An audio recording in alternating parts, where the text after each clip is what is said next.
देखिए, भजनलाल सरकार की इससे बड़ी किरकिरी नहीं हो सकती कि राजस्थान की हाई कोर्ट ने, बड़ा सवाल ये है कि अगर ये एसआई, हम तो ये सवाल खड़ा कर रहे हैं कि भजनलाल जी मान लीजिए ये एसआई जाके भरतपुर में आपके गांव में लग जाएं, एसआई भर्ती रद्द होनी चाहिए, हम लगातार मांग कर रहे हैं। कोर्ट भी हमारी राह पर है, भारत अवतार की राह पर लगातार कोर्ट भी कह रहा है, फटकार लगा रहा है कि जो आपने रिपोर्ट दी थी वो आप पेश करो। ये आंदोलन करने वाले कहाँ गए? नरेश मीणा को क्या न्याय नहीं मिलेगा? क्या वो जेल में ही रहेंगे एक थप्पड़ के कारण?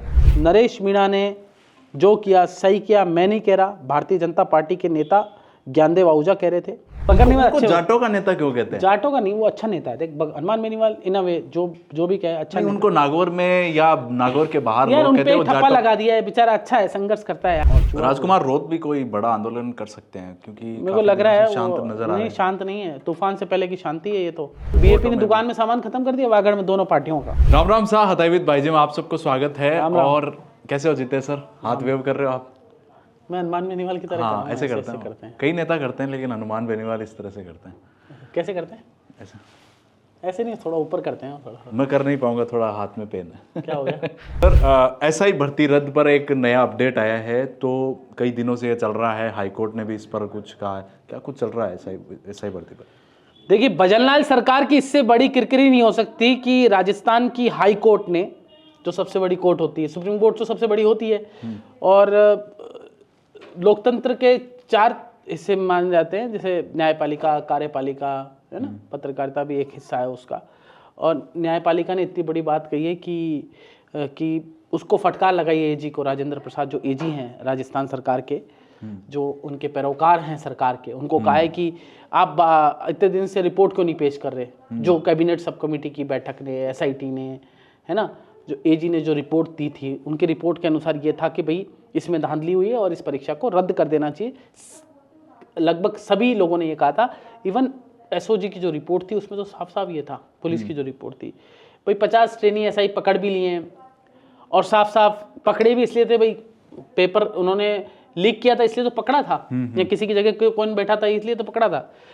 बड़ा सवाल ये है कि अगर ये एसआई, हम तो ये सवाल खड़ा कर रहे हैं कि भजनलाल जी मान लीजिए ये एसआई जाके भरतपुर में आपके गांव में लग जाएं, हाँ, अटारी आपका शायद गांव है, वहां पर जाकर अगर ये एसआई लग जाते हैं जो फर्जी ट्रेनी एसआई हैं, तो कितना भ्रष्टाचार करेंगे। आपके पड़ोसी, आपके रिश्तेदार, आपके गांव वाले कितने प्रताड़ित होंगे, क्योंकि जो पैसा देके अगर एसआई बनता है तो पैसा लेकर ही वो अपनी पूर्ति करेगा, भ्रष्टाचार करेगा, जाहिर सी बात है। तो आपको भी दर्द होना चाहिए, आप भी धरातल से उठे हुए हैं। आप समझते हैं कि गरीब के घर में से 2-5 हज़ार, 2,000, 5,000, 500 भी जाता है तो कितना दर्द होता है, क्योंकि आपने वो स्थिति देखी है। तो आप ये सोचिए भजनलाल जी, अगर ये स्थिति रही तो आपकी क्या हालत होगी। आप सोचिए, जरा सोचिए उन बच्चों के बारे में जिन्होंने ईमानदारी से पेपर दिया है लेकिन उनका नंबर नहीं आया। एसआई भर्ती रद्द होनी चाहिए, हम लगातार मांग कर रहे हैं। कोर्ट भी हमारी राह पर है, भारत अवतार की राह पर लगातार कोर्ट भी कह रहा है, फटकार लगा रहा है कि जो आपने रिपोर्ट दी थी वो आप पेश करो। नहीं, कोर्ट ने एग्जैक्टली थोड़ा समझा सकते हैं? कोर्ट ने ये कहा है कि जो आप बार बार समय क्यों मांग रहे, रिपोर्ट क्यों नहीं पेश कर रहे। अब कल उनको रिपोर्ट पेश करनी है, अगर रिपोर्ट पेश नहीं करेंगे तो कहा है कि 2 दिन में हम जो कैबिनेट सब कमेटी की बैठक ने, कैबिनेट ने और एसआईटी ने जो बोला है वो उसको हम मान्य रखेंगे। मतलब एसआई उन्होंने तो बोला भर्ती रद्द होनी चाहिए, तो रद्द हो सकती है इस हिसाब से, तो मतलब जल्दी रद्द हो सकती है। हाँ, मतलब इस हिसाब से जो भर्ती है वो रद्द हो सकती है जल्दी? बिल्कुल हो सकती है रद्द, और रद्द होनी चाहिए। हम तो कहेंगे रद्द होनी चाहिए। कोर्ट में कोई भी मामला है, अगर कोर्ट इस तरह से एंट्री कर रहा है और कोर्ट फटकार लगा रहा है और स्पष्ट रूप से कह रहा है, मुझे लगता है ये रद्द बहुत जल्द हो सकती है। प्रक्रिया में थोड़ा समय लग सकता है लेकिन मुझे लगता है कि बहुत जल्द एसआई भर्ती जो है वो रद्द हो सकती है। आपको क्या कहना है इस पे? बिल्कुल रद्द होनी चाहिए, बच्चों की भावनाओं के अकॉर्डिंग, राजस्थान के जनता के अकॉर्डिंग, क्योंकि राजस्थान की जनता ने मोदी के फेस पर चुनाव जिताया है बीजेपी को, और मोदी जो कहते हैं वो करते हैं। उन्होंने कहा कि एक भी माफिया नहीं बचेगा, उन्होंने कहा कि पेपर जो लीक हुए वो रद्द होंगे, मोदी ने कहा था, और मोदी जो कहते हैं वो करते हैं। मोदी चाहते भी ऐसा, लेकिन ये भजनलाल जी अपने अधिकारियों से पता नहीं किस तरह से गिर गए हैं। हाँ, ऐसे ही उनकी मानसिकता बना दी गई है। तो मुझे लगता है ये बहुत गलत है। भजनलाल जी, आपको सोचना चाहिए और आपको खुद को रद्द कर देना चाहिए सो मोटो, कि आपको खुद को ही डिसीजन लेना चाहिए। आपकी वाहवाही होगी, जय जयकार होगी, हम भी आपके नारे लगा देंगे, कोई दिक्कत नहीं हमें। तो एक और मुद्दा है सर, नरेश मीणा का जो थप्पड़ कांड है उसमें यह है कि आज ही उस पर निर्णय हुआ है कि नरेश मीणा को रिहाई नहीं मिलेगी। तो नरेश मीणा को मैं बताऊं ये आंदोलन करने वाले कहाँ गए? नरेश मीणा को क्या न्याय नहीं मिलेगा? क्या वो जेल में ही रहेंगे एक थप्पड़ के कारण? ये भारत में क्या है, सबसे बड़ी, मैं कहना नहीं चाहता फिर बड़ा विवाद हो जाएगा मेरे कहने पे, इस देश के अंदर जो गुंडा है ना सबसे बड़ा, वो प्रशासन है। असंख्य ऐसे लोग जो बेगुनाह हैं वो जेलों में पड़े हैं। असंख्य ऐसे लोग, राधा मोहन दास तो कह रहे थे कि जो प्रशासन ने गुनहगार हैं वो रोड पे घूम रहे हैं, सड़कों पे घूम रहे हैं और आनंद ले रहे हैं। विश्वविद्यालय से निकाला हुआ एक नेता अगर कोई गलत बात रोकता है और फिर जनता के लिए अगर थप्पड़ मार देता है तो मुझे लगता नहीं कोई इतना बड़ा गुनाह कर दिया हो। नरेश मीणा ने जो किया सही किया, मैं नहीं कह रहा। भारतीय जनता पार्टी के नेता ज्ञानदेव आहूजा कह रहे थे, सीपी जोशी ने थप्पड़ मारा, ज्ञानदेव आहूजा ने थप्पड़ मारा, कोटा के एक पूर्व विधायक है भवानी सिंह राजावत, उन्होंने थप्पड़ मारा। और जब हमने राधा मोहन दास अग्रवाल जो बीजेपी के प्रभारी हैं उनसे पूछा मैंने कि आप तो कह रहे हैं ये थप्पड़ मारना गलत है लोकतंत्र में, आपके बीजेपी के नेताओं ने इस तरह से मारा है, इस पर क्या कहना है? कह रहे कि आप बहुत खतरनाक पत्रकार हो। भाई खतरनाक क्या है? सवाल पूछ रहे हैं, हमारा काम है, हम कोई खतरनाक नहीं है। हम तो सिंपल से पत्रकार है, गरीब आदमी है, संघर्ष कर रहे हैं और आप सब भाइयों का प्यार मिल रहा है इसलिए कर रहे हैं, नहीं तो हम तो दुकान हमारी बंद हो जाएगी, कल ही घर बैठ जाएंगे, कोई दिक्कत नहीं है। हमारी दुकान में जो सामान है आपके कारण है, जो भी है। नहीं, उन्होंने, आप तो कह रहे हैं प्रशासन ने जो किया मतलब सही नहीं किया। राधा मोहन दास कह रहे थे प्रशासन ने जो किया वहां सही किया, उन्होंने तुरंत उनको गिरफ्तार नहीं किया। गिरफ्तार करते तो शायद वो वोट पहले उनको मिल जाते। ये बात उन्होंने कही थी। राधा मोहन जी अच्छे नेता हैं, वो पॉलिटिकल बात कर रहे थे, मैं उनकी बात पे नहीं जाऊंगा। वो जो बात कर रहे थे पॉलिटिकल बात कर रहे थे, है ना, तो पॉलिटिक्स की बात अलग होती है। लेकिन वो, मैंने राधा मोहन जी का पॉडकास्ट 1 घंटा 20 मिनट का किया है। मुझे एक बात समझ में आई कि वो दिल के अच्छे नेता हैं। जो कठोर व्यक्ति होता है ना वो दिल का अच्छा होता है, और जो स्पष्टवादी होता है वो दिल का अच्छा होता है। जो मीठा व्यक्ति होता है वो ज़्यादा कड़वा होता है। मेरे जीवन में तो ये मैंने देखा है, जितना मिठास जिसके अंदर होती है बहुत खतरनाक व्यक्ति होता है। जितना प्यार से बोलता है वो बहुत खतरनाक होता है। और जो मीठा व्यक्ति होता है मतलब वो सीधा डायबिटीज करता है, तो वो सीधा आपके हार्ट लंग्स सब खराब कर देता है। अच्छा एक बात बताइए, हम भजनलाल जी की बात करते हैं, सरकार की बात करते हैं, वो थोड़े बदले बदले नजर आ रहे हैं इन दिनों में, अगर आपने ध्यान दिया हो तो। बदले तो नहीं नजर, बदले, अच्छा बदले। अब क्या है कि देखो, सूत्रों से जो मुझे जानकारी मिली, अमित शाह जी से मिल के आए थे, उसके बाद आनंद फानन में आके प्रेस कॉन्फ्रेंस कर ली, पत्रकारों से सहजता से मिल ली है। एक वो नीचे मखमल का वो था वो हटवा दिया। जी जी जी। तो उन्होंने कहा है ऊपर वालों ने कि भैया आप ग्राउंडेड लीडर थे, आप ग्राउंडेड ही लो, हवा मत उड़ो। अच्छा, पीछे से कहा मोदी जी, देखिए मोदी जी इतने अच्छे नेता हैं, आज भी ग्राउंड पे, ये धरातल पे रहते हैं हमेशा। बिल्कुल। जो चाय की दुकान वाला, चाय वाला अगर देश का प्रधानमंत्री बन जाता है, इससे बड़ा गौरव हमारे देश में हो नहीं सकता। और आज भी गौरवान्वित महसूस कर रहा है देश का हर वासी, क्योंकि एक चाय वाला प्रधानमंत्री बन के पूरे विश्व, वैश्विक पटल पर पूरे विश्व में भारत का नाम रोशन किया है। वो इसलिए किया है कि वो आज भी डाउन टू अर्थ हैं। लेकिन उन्होंने कोशिश की थी कि भजनलाल जी डाउन टू अर्थ ही रहेंगे, शायद अटारी के लाल ही रहेंगे, लेकिन क्या पता कि वो राजस्थान के लाल होकर और वो थोड़ा सा एरोगेंसी आ जाएगी उनके आसपास के सिस्टम में। उनमें नहीं, आसपास का जो तंत्र है बहुत खतरनाक है उनका। कठोर राजनीति में हमेशा गणेश परिक्रमा करने वालों से दूर रहना चाहिए। अच्छा, आपने कठोर नेताओं की बात की, हनुमान बेनीवाल भी एक कठोर नेता है। हनुमान कठोर नहीं है, बकर है वो। बकर है।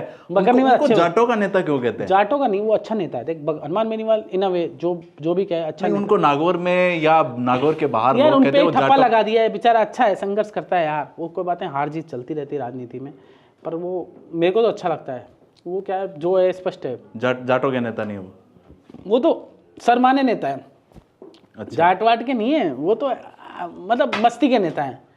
जिसको आए उसको बोल दिया, उनके दिल में पाप नहीं है। हनुमान बेनीवाल भी स्पष्टवादी आदमी, दिल का अच्छा आदमी है।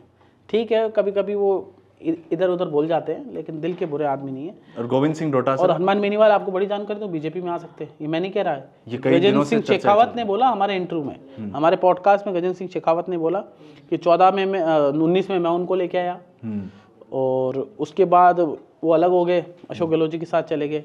लेकिन राजनीति में स्थितियाँ परिस्थिति चेंज हो सकती है, फिर आ सकते हैं। अभी तो हो सकता है बीजेपी को जरूरत पड़ जाए तो हनुमान बेनीवाल मोदी के साथ दिखेंगे, उनको गाली बकने वाले कहाँ दिखेंगे फिर राधा मोहन दास तो चूहा कह रहे हैं, तो कैसे चूहा बिल्ली खेल चलता रहता है राजनीति में, कुछ नहीं है, कोई चूहा नहीं है, कोई बिल्ली नहीं है, कोई शेर नहीं है, जो समय के अनुसार शेर उन्होंने कहा भी था कि मैं चूहे को पकड़ के वापस लाऊंगा जब इलेक्शंस आएंगे। अरे यार कोई चूहा नहीं है, हनुमान बेनीवाल शेर था, है और रहेगा। जैसे राजकुमार रोत भी शेर है, वागड़ का शेर है, कोई इन वे जो है शेर तो शेर ही रहेगा। और चूहा राजकुमार रोत भी कोई बड़ा आंदोलन कर सकते हैं, क्योंकि मेरे को लग रहा है शांत वो नजर आ नहीं, शांत नहीं है, तूफान से पहले की शांति है ये तो। और उनके हमेशा फटकारे देते रहते हैं वो भी। डोटासरा जो फेल कर दिया मुझे ऐसा लग रहा है उन्होंने तो, है ना। राजकुमार रोत ने फेल कर दिया। देखिए दो सीट पे चुनाव लड़े राजकुमार रोत और 2 में से 99% उनका रिजल्ट था। 1 सीट पे थोड़े से वोटों से हार गए, है ना, और 1 सीट जीत गए। कांग्रेस ने 7 सीटों पे चुनाव लड़ा, 1 सीट ही जीती, तो कौन जीता? राजकुमार रोत ही जीता। बीएपी आगे रही इनसे तो। बिल्कुल बीएपी ने दुकान में सामान खत्म कर दिया वागड़ में, दोनों पार्टियों का, दोनों के लिए सोचनी है। अच्छा, राधा मोहन दास तो ये भी कह रहे थे कि राजकुमार रोत के 50,000 वोट हमने काटे हैं, ये दावा कर रहे हैं वो तो सही कह रहे हैं, वो बात तो सही कह रहे हैं। राधा मोहन जी कुछ बातें दिल की अच्छे कहते हैं, अच्छे इंसान है। तो ये तो फिर खतरा हुआ ना बीजेपी से, फिर बीजेपी पार्टी को खतरा हुआ। देखिए सत्ता होती है ना, सत्ता में कुछ भी 50,000 वोट कोई बड़ी बात नहीं है। सत्ता में मैं आपको कल उठवा दूं, पता ही नहीं चलेगा आपको घर से उठवा दूंगा मैं। मेरे को सत्ता मैं तो सत्ता में हूँ नहीं सर। मेरे को तो कौन लेके आएगा, मैं तो उठवाता नहीं हूँ, वैसे मैं अच्छा आदमी हूँ, मैं किसी को उठाता नहीं। मेरे को ही लोग उठाने वाली बातें करते हैं। हाँ सर, राइजिंग राजस्थान पर अभी मतलब कुछ हालिया कुछ बयान आए हैं, चर्चाएं चल रही है, क्या कुछ चल रहा है? देखिए राइजिंग राजस्थान को लेकर राजस्थान के माननीय मुख्यमंत्री जी बहुत ही सजग हैं, सहज हैं और लगातार मीटिंगें ले रहे हैं। लेकिन मैंने अपने सोशल मीडिया ट्विटर हैंडल पर, एक्स हैंडल पे सवाल पूछे थे कि आपने बहुत अच्छा आयोजन कराया, बहुत अच्छा भव्य आयोजन हुआ, लेकिन सवाल ये है कि आयोजन के अंदर प्रधानमंत्री नरेंद्र मोदी और भारतीय जनता पार्टी पर सवाल उठाने वाले कलाकार कैसे आए वहाँ पे? मेहता करके कलाकार है, अभिनेता है, उसको वहाँ मंच दिया गया, वो मोदी जी को गाली देता है। पहलवानों वाले मामले में मोदी जी को घेर रहे थे वो, और तमाम जितने भी बड़े आंदोलन हुए, किसान आंदोलन हुआ, उन पर उन्होंने घेरा। अच्छा, है ना। तो इस तरह से अराष्ट्रीय गतिविधियों में उनकी जो उनका विचार है वो लगता है मुझे। तो ऐसे व्यक्ति को मंच देना। फिर खाने की कमी हुई राइजिंग राजस्थान इवेंट में, और मैंने भजन लाल जी से पूछा, खांसी आ जाती है पूछने पर। मैंने कहा कि भजन लाल जी आपने कितने एमओयू हुए, कितने धरातल पे उतरे, और जिनकी दुकान में सामान नहीं था उनको भी एमओयू हो गए कहीं, तो उनकी दुकान में कितना सामान हो इसका रिसर्च कराओ आपकी टीम से। और गुजरात के तर्ज पर कम से कम ये जो वाइब्रेंट गुजरात होता है तो शानदार आयोजन होता है। मोदी जी जो कहते हैं वो करते हैं। गुजरात में जो उन्होंने आज तक जितने भी इन्वेस्टमेंट समिट हुए सब सक्सेस हुए, लेकिन ये जो समिट था वो सक्सेस तो था लेकिन अनसक्सेस भी था, क्योंकि सोनू निगम जैसे कलाकार आपकी बेइज्जती कर जाते हैं। बड़ा दुखद विषय है राजस्थान के लिए।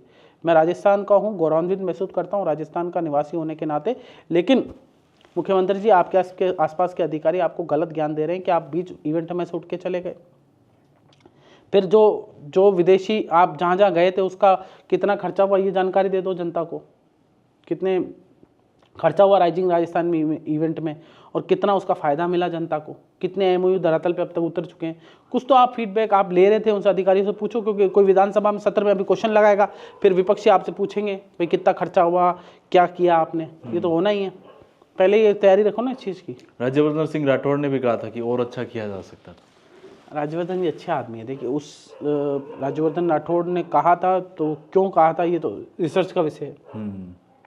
एक मंत्री कह रहा है तो आपने जिस तरह से कहा सत्र में ये बात जरूर उठेगी, और राइजिंग अरे राजस्थान भाई मैं दावा नहीं कर रहा ना वादा कर रहा हूँ, मैं तो बस कह रहा हूँ घेरा जाएगा, घेरा तो जाएगा, विपक्ष घेरेगा इस चीज पर। विपक्ष तो विपक्ष काफी खर्चा हुआ है, 3 मोटा खर्चा हुआ है। हम भी विपक्ष में ही, और क्या, हम भी घेर रहे हैं। घेरेंगे सर। और सर और क्या चल रहा है? बस बढ़िया और बढ़िया, धन्यवाद आपका। राम राम। तो धन्यवाद आप सबका। राम राम। ये थे आज के कुछ मुद्दे। हताईविद भाई जी को प्यार देने के लिए बहुत बहुत धन्यवाद। और आप लोग कमेंट करके हमें कुछ मुद्दे बताइए, कुछ बातें बताइए जो हम आपसे पूछ सकते हैं। राम राम सर। राम राम।